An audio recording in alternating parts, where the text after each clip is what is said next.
नमस्कार dear student, welcome to success career. आज की इस वीडियो में आप लोग देख रहे हैं फिटर फुल थ्योरी की कोर्स हम लोग करा रहे थे आप लोगों को। ठीक है, तो आप लोग फिटर फुल थ्योरी क्लास में 13 लेक्चर हो चुकी है। यदि आप उन 13 लेक्चर को नहीं देखें तो आपको प्लेलिस्ट में डिस्क्रिप्शन बॉक्स में दे दूंगा फिटर फुल थ्योरी क्लास के। ठीक है, आप जाकर एक एक वीडियो देख लीजिएगा। यहाँ पे रेगुलर बेसिस पे आप लोगों को फिटर थ्योरी को पूरा कम्पिटिटिव एग्जाम को ध्यान में रख के तैयारी करवाए जा रहे हैं। जैसे अभी रिसेंटली बार का एग्जाम आ गया ना, बार का एग्जाम है, एनपीसीआईएल का एग्जाम है, इसरो का आ गया। इसरो में VSSC Vikram Sarabhai space centre का आ गया है, इसरो में आईपीआरसी का आ गया है, या डीआरडीओ हो गया, या एएलपी लोको पायलट टेक्नीशियन। ठीक है, किसी भी एग्जाम की कम्पिटिटिव एग्जाम की तैयारी कर रहे हैं तो ये वीडियो आप लोग के लिए इंपॉर्टेंट होगा। तो आप वीडियो को अंत तक बने रहिएगा और अपने उन दोस्तों तक शेयर करिएगा जो फिटर थ्योरी की पेड क्लासें नहीं ले पाते हैं, तो उनसे बताइए कि फ्री में क्लासें चलती है। आप लोगों के लिए मॉक टेस्ट अवेलेबल कराया जाएगा जैसे ही वेल्डिंग खत्म हो जाएगी। तो मॉक टेस्ट आपको प्ले स्टोर पे सक्सेस कैरियर एप्लीकेशन पे मिलेगा। लिंक आपको प्ले स्टोर का लिंक मैं डिस्क्रिप्शन बॉक्स में दे दूंगा सक्सेस कैरियर का, आप लोग डाउनलोड करिएगा। फ्री में मॉक टेस्ट करवाया जाएगा वेल्डिंग का। जो भी क्लासेस चलेंगी उनका मॉक टेस्ट, जिससे कि आपको जो भी पढ़ाया गया है वो पता चले, आप अपने आप को खुद ही माप सके कि आपने कितना पढ़ा, कितना आपको आ रहा है। वो सभी आपको क्विज के माध्यम से करवाया जाएगा फ्री वीकली टेस्ट में। तो आप लोग एप्लीकेशन को जरूर डाउनलोड कर लीजिए। चलिए, हम लोग वेल्डिंग चैप्टर को स्टार्ट किए थे। वेल्डिंग में हम लोग आज पढ़ने वाले हैं थर्मिट वेल्डिंग के बारे में। इससे पहले हम वेल्डिंग में आपको वेल्डिंग का वर्गीकरण पढ़ा दिया था। ठीक है, और कितने तरह की वेल्डिंग होता है, carbon arc welding, MiG inert gas welding के बारे में आप लोगों को बता दिया था। ठीक है, गैस वेल्डिंग के बारे में। उसके बाद आप लोगों को अब हम बताने जा रहे हैं थर्मिट वेल्डिंग के बारे में। उससे पहले हम अल्ट्रासोनिक वेल्डिंग भी बता चुके हैं आप लोग। ठीक है, देखिए, सबसे पहले हम ये थर्मिट वेल्डिंग पढ़ेंगे। तो सबसे पहले देखिए वेल्डिंग कैसा होता है। ठीक है, धातुओं को जोड़ना। ठीक है, धातु को या तो हम पिघला कर जोड़ सकते हैं या बिना पिघलाए भी जोड़ सकते हैं। तो दो प्रकार की वेल्डिंग हम लोग पढ़े थे। सबसे पहले एक होता है हॉट वेल्डिंग, जिसे उष्मा देकर वेल्डिंग किया जाता है। ठीक है, यानी पिघला कर वेल्डिंग किया जाता है, वो हॉट वेल्डिंग में आएगा। एक होता है कोल्ड वेल्डिंग, जिसे हम लोग पिघलाया नहीं जाता है, धातु को पिघलाया नहीं जाता है, वो कोल्ड वेल्डिंग में आ जाता है। तो हम लोग हॉट वेल्डिंग में देखिए दो तरह की वेल्डिंग पढ़ रहे थे। एक होता है फ्यूजन वेल्डिंग, ठीक है, फ्यूजन वेल्डिंग, और एक होता है फोर्ज वेल्डिंग। देखिए, इससे एग्जाम में क्वेश्चन बना हुआ है फ्यूजन वेल्डिंग, जिसे नॉन प्रेशर होता है, यानी कि इसमें प्रेशर नहीं दिया जाता है, जबकि फोर्ज वेल्डिंग में प्रेशर दिया जाता है। तो अब देखिए, जितने भी फ्यूजन वेल्डिंग के अंतर्गत आएगा ना, वो किस में आएगा, प्रेशर वाले में आएगा, यानी कि उसमें फ्यूजन वेल्डिंग में प्रेशर नहीं आएगा ना। तो इसमें हम लोग पढ़े थे आर्क वेल्डिंग, जो आप लोगों को मैं पढ़ा दिया था। आर्क वेल्डिंग के अंतर्गत ही हमने आपको कार्बन आर्क वेल्डिंग पढ़ाया था। ठीक है, गैस वेल्डिंग पढ़ाया था। अब देखिए, मैं आप लोगों को आर्क वेल्डिंग बोलिए या इलेक्ट्रिक आर्क वेल्डिंग, इसी को बोला जाता है। ठीक है, इलेक्ट्रिक आर्क वेल्डिंग। इसमें हम आपको क्या क्या पढ़ा दिए थे। आर्क वेल्डिंग पूरा कार्बन आर्क वेल्डिंग पढ़ा दिया था, और साथ में सबमर्ज आर्क वेल्डिंग पढ़ाया था। दूसरा फ्यूजन वेल्डिंग के अंतर्गत ही आता है, क्या आता है, उसको आता है गैस वेल्डिंग। गैस वेल्डिंग आप लोगों को अच्छे से पढ़ाया था। Oxy acetylene gas welding, oxygen की कलर कोड पूछता है सिलेंडर का। ठीक है, एसिटिलीन का कलर कोड पूछता है। पूरी डिटेल से हम लोग पढ़े थे। अब देखिए, फ्यूजन वेल्डिंग के अंतर्गत ही हम लोग आज जो पढ़ने वाले हैं ना, वो है थर्मिट वेल्डिंग। क्या है, थर्मिट वेल्डिंग। तो सबसे पहले देखिए, मैं अभी बताया हूँ ना एग्जाम में कैसे पॉइंट में क्वेश्चन पूछता है। सबसे पहले थर्मिट वेल्डिंग कैसा वेल्डिंग है, प्रेशर लगाकर वेल्डिंग की जाती है, या नॉन प्रेशर वेल्डिंग है, या दोनों है, या इनमें से कोई नहीं। तो सबसे पहले ध्यान रखेंगे, ये फ्यूजन वेल्डिंग के अंतर्गत आता है। तो इसमें फ्यूजन में धातुएं पिघल जाती हैं। पिघल जाता है तो हम प्रेशर के द्वारा नहीं लगाएंगे, खुद ही पिघल गया। जब वो जमेगा, ठंडा होगा, तो वो सॉलिड हो जाएगा, यानी कि हमारा वेल्डिंग बन जाएगा। तो ये कौन सा वेल्डिंग है, थर्मिट वेल्डिंग एक नॉन प्रेशर वेल्डिंग है, याद रखिएगा। पहला आपका यहीं से क्वेश्चन बन जाता है, थर्मिट वेल्डिंग कैसा वेल्डिंग है, नॉन प्रेशर वेल्डिंग है। आप लोग नोट कर लीजिएगा। चलिए, तो अब हम इसको डिटेल से पढ़ेंगे, थर्मिट वेल्डिंग को पूरी प्रोसेस जानेंगे, कहाँ यूज होता है। ठीक है, आप लोग नोट बना लीजिए। चलिए, हम लोग स्टार्ट करते हैं थर्मिट वेल्डिंग को। आपको समझ में आ गया होगा कि थर्मिट वेल्डिंग किस में जाता है, नॉन प्रेशर वेल्डिंग में जाएगा। ठीक है, क्यों नॉन प्रेशर वेल्डिंग में जाता है, तो इसमें धातुओं को पिघलाकर वेल्डिंग की जाती है, इसलिए नॉन प्रेशर वेल्डिंग होता है। अब देखिए थर्मिट वेल्डिंग क्या है, एक नॉन प्रेशर वेल्डिंग हो गया। अब देखिए थर्मिट वेल्डिंग करते समय हमें 3 चीज़ों की ज़रूरत पड़ती है, तो यहाँ पे आप लोग लिखिएगा थर्मिट वेल्डिंग। थर्मिट वेल्डिंग के लिए 3 चीज़ों की ज़रूरत पड़ती है, ठीक है, तभी हम लोग थर्मिट वेल्डिंग कर पाएंगे। 3 चीज़ों की ज़रूरत पड़ती है, ठीक है। देखिए 3 चीज़ें क्या होती है, यहाँ पे हम सबसे पहले देखेंगे, इस फिगर के माध्यम से समझेंगे। पहला यहाँ पे ये आप लोग कौन शेप का जो दिखाई दे रहा है, ये एक बर्तन है, यानी कि कैसा है, ये शंक्वाकार का है। तो शंक्वाकार का बर्तन यहाँ पे ये कैसा है, चलिए यहाँ पे लिख दे रहा हूँ। 3 चीज़ों की जरूरत पड़ती है। पहला क्या है, ये वाला पार्ट जो आप लोग देख रहे हैं, ये वाला, ये कौन टाइप का बना हुआ है, शंक्वाकार का बना हुआ है। तो पहला क्या पड़ेगा, शंक्वाकार बर्तन। क्या है, ये शंक्वाकार बर्तन है। वो भी कैसा बर्तन है, तो इधर देखिए साइड में ईंट लगी हुई है, ठीक है, ये साइड में ईंट बना हुआ है। तो अग्नि स ईंट है, ये कैसा है, अग्नि स ईंट के साथ, अग्नि स ईंट के साथ। पहला चीज क्या क्या जरूरत पड़ती है, पहला एक बर्तन की जरूरत पड़ती है जो शंक्वाकार को हो, ठीक है, और उसमें अग्नि स ईंटें लगे हुए हों। अग्नि स ईंट मतलब कि क्या होता है कि उसमें आग जलाने पर वो बर्तन पिघले नहीं ना, यानी कि जो ईंट होती है वो अग्नि का उष्मारोधी हो, यानी कि वो अपने अंदर उष्मा अवशोषित ना करे, खराब ना हो, उसी को अग्नि स ईंट कहते हैं। चलिए दूसरा क्या जरूरत पड़ता है, तो देखिए यहाँ पे आपको इस बर्तन के अंदर रेड और ब्लैक कलर की दिखाई दे रही है। तो जो रेड कलर का यहाँ पे दिखाया गया है ना, रेड कलर, ठीक है, मैं इसको मिटा दे रहा हूँ। जो रेड कलर का दिखाई दे रहा है आप लोगों को, वो है लोहा। क्या है, Fe, लोहा। और जो ब्लैक कलर का दिखाई दे रहा है, यह है एल्युमिनियम ऑक्साइड। क्या है, एल्युमिनियम ऑक्साइड है, ठीक है। यानी कि ये किस फार्म में रहता है, पाउडर फार्म में। तो दूसरी क्या जरूरत पड़ने वाली है, यहाँ पे नोट करिएगा, एल्युमिनियम और आयरन ऑक्साइड का चूर्ण, यानी कि पाउडर बोल सकते हैं। देखिए एल्युमिनियम, सॉरी,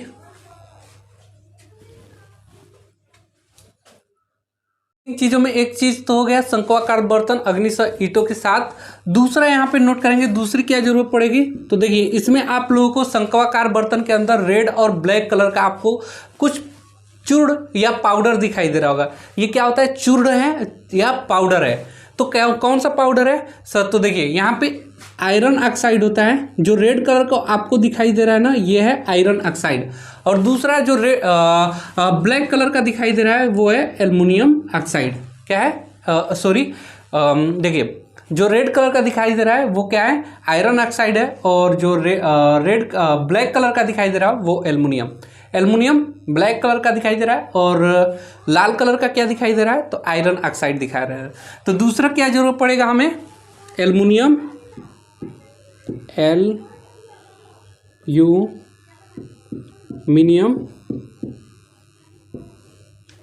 व आयरन ऑक्साइड की जरूरत पड़ेगी, ठीक है। 2 चीज़ें आपको पता चल गया, आयरन ऑक्साइड, एल्युमिनियम की जरूरत पड़ेगी। ये किस फॉर्म में होता है, पाउडर, यानी कि चूर्ण के फॉर्म में। किसका, एल्युमिनियम व आयरन ऑक्साइड का चूर्ण, ठीक है। और तीसरा जो जरूरत पड़ता है वो इनको जलाने के लिए, यानी कि एल्युमिनियम व आयरन ऑक्साइड को जलाने के लिए हमें बेरिलियम पैराऑक्साइड की जरूरत पड़ती है, बेरिलियम पैराऑक्साइड, ठीक है। यहाँ पे मैं इसे अलग कलर से कर दे रहा हूँ। यहाँ ऊपर से जो डाला जाएगा इसके अंदर, कोन के अंदर, ये होता है बेरिलियम पैराऑक्साइड, ठीक है। 3 चीज़ों की जरूरत पड़ती है। तीसरा क्या है, बेरिलियम पैराऑक्साइड।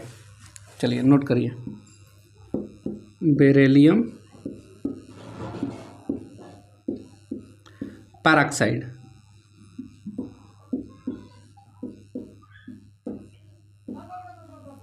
ठीक है। बेरिलियम पैराऑक्साइड को BaO2, ठीक है, BaO2। तो ये तीन चीज़ों की ज़रूरत पड़ती है, इसी के द्वारा वेल्डिंग किया जाता है। अब ये वेल्डिंग कहाँ यूज होता है, देखिए वेल्डिंग की प्रोसेस समझिए कैसे वेल्डिंग किया जाता है। तो यहाँ कोन जो बना हुआ है, जो बर्तन है, इसके अंदर एल्युमिनियम, ठीक है, और आयरन ऑक्साइड की चूर्ण होती है, जो कि मिक्स फॉर्म में होता है, मिक्स होता है ना। अब इसमें क्या है, मिक्स रहता है, कौन सा, आयरन ऑक्साइड और एल्युमिनियम। और इसमें क्या किया जाता है, ये अग्नि से ईंटें बना होता है कि इसमें से ऊष्मा बाहर न जा पाए।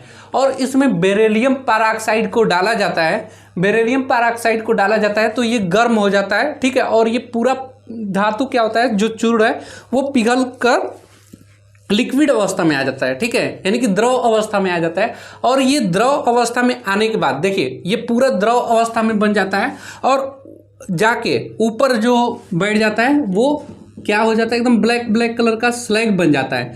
स्लैग कैसा होता है, ठीक है, एल्युमिनियम, ठीक है, स्लैग बन जाता है। स्लैग कैसा होता है, देखिए मैं यहाँ पे लिख दे रहा हूँ, धातुमल के रूप में एल्युमिनियम ऑक्साइड के रूप में बन जाता है यहाँ पे, ठीक है, एल्युमिनियम Al2O3 के रूप में बन जाता है, Al2O, ठीक है।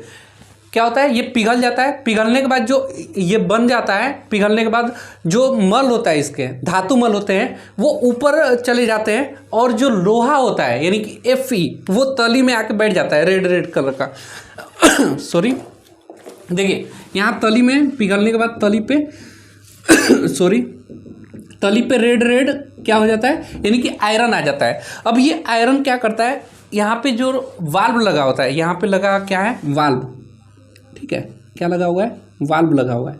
इस वाल्व को खोल देने पे जो आयरन होता है, सिर्फ आयरन ना, देखिए FeO यानी कि आयरन ऑक्साइड एल्युमिनियम चूर्ण अवस्था में रहता है, इसमें बेरिलियम पैराऑक्साइड को डाला जाता है तो ये क्या कर देता है, इन चूर्ण को द्रव अवस्था में कर देता है, धातु मल ऊपर चला जाता है और जो आयरन होता है वो नीचे तली पे आ जाता है। नीचे तली पे आने के बाद वाल्व को खोल दिया जाता है। ये वाल्व खोलने के बाद ये जो रेड रेड कलर का आपको दिखाई दे रहा होगा, यही धातु है यानी कि आयरन है, आयरन इसमें आ जाता है। इसी को बोलते हैं पोरिंग बेसिन, इसको क्या बोलते हैं, पोरिंग बेसिन,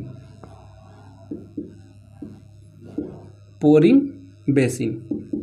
अब देखिए ये धातु जो है यानी कि आयरन पिघली अवस्था में आता रहता है और इसके माध्यम से यहाँ पे जो हमें जो जाब को यहाँ पे जॉब होता है, जो जाब हमें वेल्डिंग करना होता है, इसके अंदर रखा जाता है और वेल्ड कर देता है चारों तरफ फैल कर, ठीक है।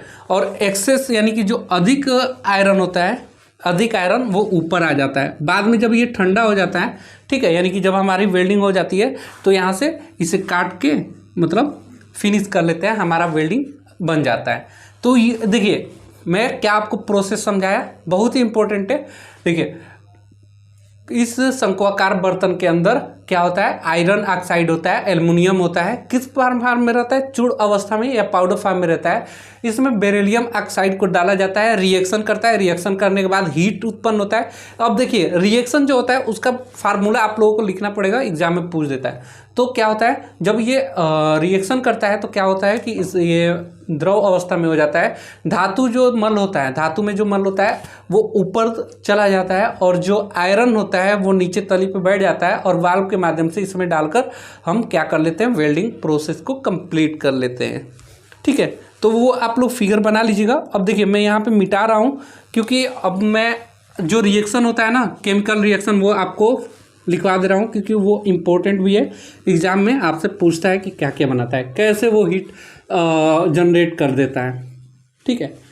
चलिए उस केमिकल रिएक्शन को लिखिए और आप लोग हमारे साथ नोट बनाते रहिए, ठीक है। और एप्लीकेशन को ज़रूर इंस्टॉल कर लीजिएगा, उस पर मॉक टेस्ट आपको फ्री में अवेलेबल कराया जाएगा, फ्री वीकली टेस्ट में, ठीक है। अब आइए यहाँ पे देखिए कैसा यहाँ पे रिएक्शन होता है। थर्मिट वेल्डिंग के रासायनिक अभिक्रिया आप लोग लिख लीजिएगा। थर्मिट वेल्डिंग के थर्मिट वेल्डिंग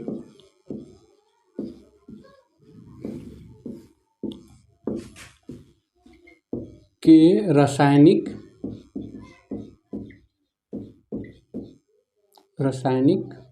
अभिक्रिया, कैसे अभिक्रिया करता है, ये क्या बनाता है, कितना टेम्परेचर उत्पन्न करता है, ये एग्जाम में पूछा गया है। तो देखिए सबसे पहले यहाँ पे जो है यानी कि आयरन ऑक्साइड है और एल्युमिनियम, यही तो रिएक्शन करेगा। तो चलिए यहाँ पे लिख लीजिए एल्युमिनियम प्लस Fe3O, ये कितना परमाणु होता है इसका, 3 परमाणु। ये क्या संतुलित किया गया है। अब ये रिएक्शन करके क्या बनाता है,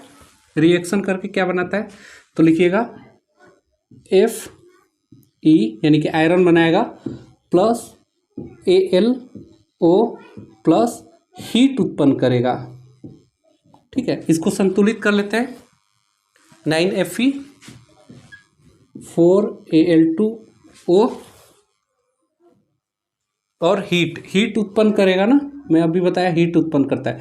तो अब हीट उत्पन्न कितना करता है, तो आपको पता है ना कि कोई भी वेल्डिंग हो, मिनिमम टेम्परेचर वेल्डिंग के लिए 3000 डिग्री सेल्सियस होता ही होता है। तो ये एग्जाम में भी क्वेश्चन पूछा हुआ है कि वेल्डिंग के लिए कितना तापमान होता है। मैं पहले भी बता दिया हूँ, अभी भी बता दे रहा हूँ कि ये क्या होता है, बेरिलियम ऑक्साइड यहाँ से डाला जाता है तो रिएक्शन करके क्या बनाया जाता है, आयरन कहाँ, नीचे तली पे आ जाता है। Al2O यानी कि धातुमल कहाँ चला जाता है, ऊपर चला जाता है। और हीट उत्पन्न होता है, 3000 बेरिलियम डालते हैं, हीट उत्पन्न होने की वजह से ये क्या होता है, द्रव अवस्था में आ जाता है। तो आप लोग इसको नोट कर लीजिएगा। ये क्या हो जाता है, ये पिघला हुआ क्या है, लोहा है जो कि वेल्डिंग करता है, पिघला लोहा, लिख लीजिएगा पिघला हुआ लोहा। ये क्या है, Al2O, तो इसको भी लिख लीजिएगा, ये धातुमल है। यहाँ पे मैं लिखवाया धातुमल, कहाँ चला जाता है, ऊपर चला जाता है। ये क्या है, धातुमल है, कहाँ चला गया है, ऊपर चला गया है रिएक्शन के बाद। ठीक है, और कितना टेम्परेचर उत्पन्न किया है, 3000 टेम्परेचर उत्पन्न किया है। अब देखिए, अब कुछ सावधानियां हैं इस वेल्डिंग को करते समय, क्या क्या सावधानियां रखनी चाहिए। तो कोई भी वेल्डिंग हो, आपको पता है, चाहे किसी भी प्रकार की वेल्डिंग कर रहे होंगे आप, आर्क वेल्डिंग कर रहे होंगे, गैस वेल्डिंग कर रहे होंगे, ठीक है, सबमर्ज आर्क वेल्डिंग कर रहे होंगे, कोई भी वेल्डिंग करेंगे तो वेल्डिंग से पहले आपको जाब को क्या करना होगा, जाब के सतह को अच्छे से साफ करना होगा। ठीक है, ये याद रखिएगा। तो नोट में आप लोग लिख लीजिए। चलिए इसे मिटा दे रहा हूँ, आप लोग नोट करते जाइएगा मेरे साथ में। ठीक है, और मॉक टेस्ट के लिए एप्लीकेशन पे ज़रूर जाइएगा। और सबसे इम्पोर्टेंट बात है, आप टेलीग्राम चैनल से भी जुड़ जाइएगा। आपको फिटर से रिलेटेड जॉब की अपडेट मैं वहाँ पे देता रहता हूँ। PDF वगैरह भी प्रोवाइड करना होता है तो आसानी से प्रोवाइड की जा सकती है, इन्फॉर्मेशन आपको आसानी से दिया जाता है। चलिए यहाँ पे नोट लिख दीजिए, ये पॉइंट बनाकर लिखिए। पहला पॉइंट लिखिएगा, थर्मिट वेल्डिंग करने से पहले, थर्मिट वेल्डिंग या कोई भी वेल्डिंग हो, या थर्मिट वेल्डिंग करने से पहले क्या करना चाहिए, करने से पहले जाब के सतह को, जॉब के सतह को अच्छे से साफ करना। अगर अच्छे से साफ नहीं करेंगे तो क्या होगा, अभी बता रहा हूँ क्या होगा। देखिए, कोई भी जॉब बना रहे होंगे, उसको वेल्डिंग करना है तो आप धूल उस पर बैठा होगा या कोई नमी होगी, उसको अच्छे से साफ कर लेंगे तो वेल्डिंग क्या होगा, हमारा मजबूत बनेगा। उसके अंदर अगर गंदगी होगी, सतह पे गंदगी होगी, वेल्डिंग करेंगे तो हमारा वेल्डिंग कमज़ोर हो जाएगा। इसलिए जब भी वेल्डिंग करेंगे हम लोग क्या करेंगे, जॉब की सतह को अच्छे से साफ करेंगे। और दूसरा यहाँ पे लिखेंगे, दूसरा पॉइंट जो यहाँ पे चूर्ण होता है आयरन ऑक्साइड का और एल्युमिनियम का, ये बिल्कुल ड्राई होना चाहिए, सूखा होना चाहिए। तो यहाँ पे लिख लीजिए, यहाँ पे लिखिए थर्मिट मिश्रण, थर्मिट मिश्रण मतलब जिसे हम लोग थर्मिट वेल्डिंग करते हैं, किससे, हमें FeO की जरूरत पड़ती है और एल्युमिनियम, इसके पाउडर होते हैं ना, पाउडर होते हैं, ड्राई होना चाहिए, यानी कि बिल्कुल सूखा होना चाहिए, ड्राई होना चाहिए। कैसा होना चाहिए? ड्राई। अब देखिए, अगर ये ड्राई नहीं रहेगा, इसमें थोड़ा भी नमी रह रहा है, ठीक है, अगर थोड़ा भी नमी होगा, पानी की मात्रा होगी, जब हम इसको जलाएंगे तो ये अधिक धुआं उत्पन्न करेगा, पहले डिफेक्ट। दूसरा डिफेक्ट, इसके साथ नमी हमारे आयरन के साथ अंदर आ जाएगा, तो वो भी क्या करेगा? वेल्डिंग को कमज़ोर करेगा। इसलिए ये क्या होना चाहिए? बिल्कुल सूखा होना चाहिए कि हमारा जो वेल्डिंग बने वो मजबूत बने।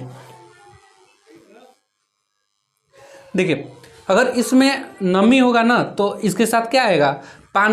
पानी कैसा बन जाएगा? गैस के फॉर्म में बन जाएगा। जब गर्म कोई भी चीज़ करते हैं तो पानी क्या होता है? गैस के फॉर्म में बन जाता है।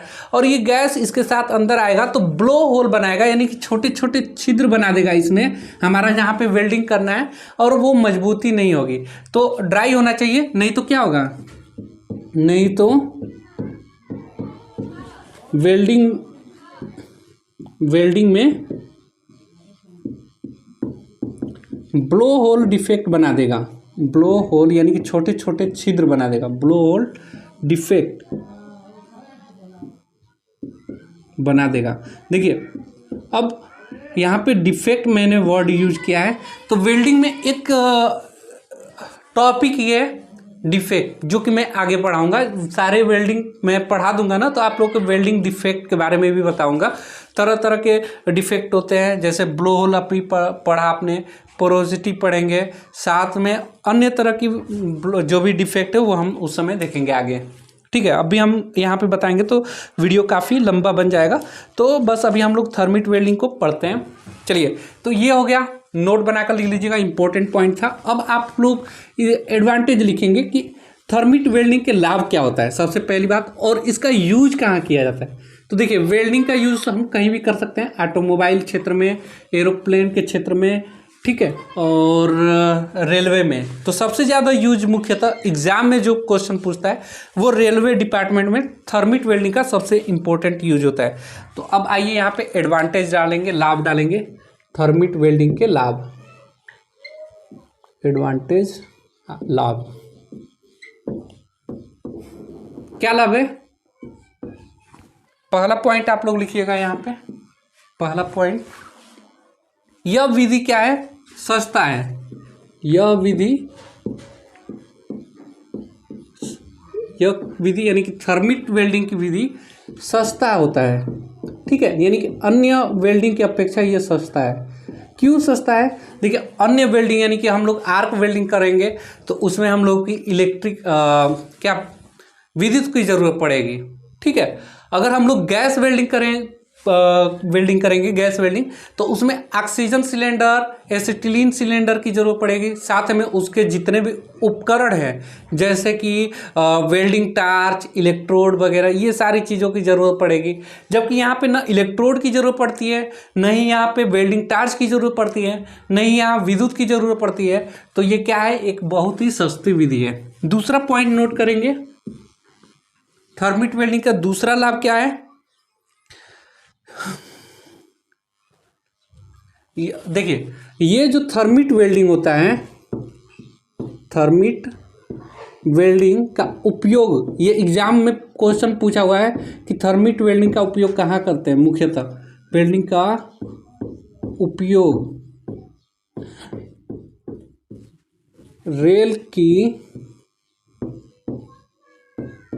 पटरियों को जोड़ने के लिए मुख्यतः उपयोग किया जाता है, को वेल्ड करने के लिए, वेल्ड करने में इसका उपयोग किया जाता है। अब देखिए, ये एक तो सस्ती विधि है, इसे कहीं भी हम लोग ले जा सकते हैं ना, कहीं भी ले जा सकते हैं। तीसरा पॉइंट नोट करेंगे, पोर्टेबल है। ये पोर्टेबल का मतलब कहीं भी हम ले जाकर इसकी वेल्डिंग कर सकते हैं। जैसे देख लीजिए, मान लीजिए कि ये रेल की पटरी इतना चौड़ा है, ये रेल की 2 पटरियां हैं, ठीक है, किसी ने नट बोल्ट से यहाँ काट दिया है ट्रेन की पटरियों को। अब मुझे यहाँ पे ज्वाइंट बनाना है, तो इस ज्वाइंट को बनाने के लिए यहाँ पे यही कोन लिया कर डाल दिया जाता है और ये क्या करता है, ये सेम थर्मिट वेल्डिंग अपनी आयरन ऑक्साइड, एल्युमिनियम ऑक्साइड की चूर डालकर, बेरिलियम ऑक्साइड पर ऑक्साइड डालकर हम धातु को नीचे लाते हैं और इसको वेल्डिंग कर देते हैं ना। तो देखिए, अगर हमें दूसरी वेल्डिंग, रेल की पटरियों को बीच में कट गया है, कोई काट दिया है, तो उसको जोड़ने के लिए अगर हम किसी भी चीज़ को ले जाएंगे, जैसे मान लीजिए कि हम आर्क वेल्डिंग करेंगे, तो वहाँ पे विद्युत की ज़रूरत पड़ सकती है। विद्युत अब कहाँ से लाएंगे, पटरियाँ कहीं बीच में ख़राब हो गई, जंगल में ही ख़राब हो गया, पहाड़ों पे ख़राब हो गया, तो इस वजह से ये विधि बहुत ही इंपॉर्टेंट होता है कि इसको क्या करते हैं, बस बर्तन ले जाते हैं शंक्वाकार धातु का, जो अग्नि से ईंटें लगे होते हैं, और बस ये पाउडर ये ले जाएंगे, अपना वेल्डिंग कर लेते हैं। पोर्टेबल है, यानी कि इसे हम कहीं भी ले जा सकते हैं, विद्युत की ज़रूरत ही नहीं है, ठीक है। और तीसरा सबसे इम्पोर्टेंट पॉइंट पोर्टेबल हो गया। चौथा लिखिएगा, electric arc welding. Electric arc welding से मजबूत होता है, यह वेल्डिंग मजबूत होता है किससे, इलेक्ट्रिक आर्क वेल्डिंग करेंगे ना, उससे ज़्यादा मजबूत थर्मिट वेल्डिंग का वेल्डिंग होता है, ठीक है। चौथा पॉइंट आप लोग लिख लिए, ठीक। पांचवा पॉइंट ये लिख लेंगे, जहाँ पे अभी मैंने बताया विद्युत उपलब्ध नहीं है या गैस वेल्डिंग उपलब्ध नहीं है, तो भी हम इस वेल्डिंग को आसानी से कर सकते हैं। ये एडवांटेज है, लिख लीजिएगा आप लोग। चलिए अब हम इसको मिटाते हैं और कुछ अन्य चीज़ें जो वेल्डिंग से ही रिलेटेड है, जैसे कि ज्वाइंट पूछ लेता है। मैं आप लोगों को ज्वाइंट नहीं पढ़ाया था, जबकि शुरू में ही पढ़ा देना चाहिए था, लेकिन कोई बात नहीं, अभी वेल्डिंग चैप्टर ही चल रहा है, तो जोड़ देख लीजिए ज्वाइंट कितने प्रकार, ज्वाइंट तो मैं पढ़ा दिया हूँ, ठीक है। देखिए, टाइप ऑफ वेल्ड ज्वाइंट आप लोग हेडिंग डालेंगे। देखिए, ये थर्मिट वेल्डिंग में कंप्लीट करा दिया, इससे बाहर आपका क्वेश्चन नहीं बनेगा, ठीक है। बाकी मॉक टेस्ट लगाएंगे तो आपको पता चल जाएगा कि कैसे क्वेश्चन पूछता है। बाकी मैं एग्जाम पॉइंट ऑफ व्यू से सारी केमिकल रिएक्शन, ठीक है, और कितना हीट उत्पन्न होता है, कैसे प्रोसेस किया जाता है, वो सभी बता दिया हूँ। टाइप ऑफ वेल्ड ज्वाइंट, देखिए शुरू में मैं आपको ज्वाइंट बताया था ना, और यहाँ पे अब हम वेल्ड ज्वाइंट बताते हैं। दोनों में फ़र्क क्या है, हम वहाँ पे सिर्फ ज्वाइंट पढ़े थे, तो ज्वाइंट में आप लोगों को 3 तरह का बताया था। अस्थाई ज्वाइंट, जैसे कि वेल्डिंग, सोल्डरिंग, ब्रेजिंग, ये अस्थाई जोड़ बनाते हैं, ठीक है। अस्थाई वेल्डिंग में बताया था, जैसे नट बोल्ट का अस्थाई है, कभी भी खोलकर हम लोग आसानी से कर लेते हैं, ठीक है। और अस्थाई भी बोल सकते हैं, अस्थाई। उसके बाद रिवेट वाला अस्थाई में आता है, ठीक है। तो ये मैं पढ़ा दिया था। अब यहाँ पे हम लोग वेल्ड ज्वाइंट के बारे में पढ़ेंगे, ठीक है, ये वेल्डिंग के अंतर्गत आता है। तो देखिए टोटल यहाँ पे हम वेल्ड ज्वाइंट पहला लिखिएगा, पहला जो ज्वाइंट बनता है वो लैप ज्वाइंट बनता है। वेल्डिंग ज्वाइंट में एक होता है लैप ज्वाइंट, ठीक है। लैप ज्वाइंट कैसे बनता है, तो जैसा कि नाम है लैप, यानी कि यहाँ पे 2 जॉब होती हैं, एक दूसरे के ऊपर रख के जो वेल्डिंग किया जाता है ना, ठीक है, जो वेल्डिंग किया जाता है, यहाँ पे मैं आप लोगों को दिखा दूँ, ये है लैप ज्वाइंट, ठीक है। यहाँ पे वेल्ड कर दिया जाता है, यही क्या है, लैप ज्वाइंट है, यानी कि एक दूसरे के ऊपर है। दूसरा ज्वाइंट देखिए, बट ज्वाइंट।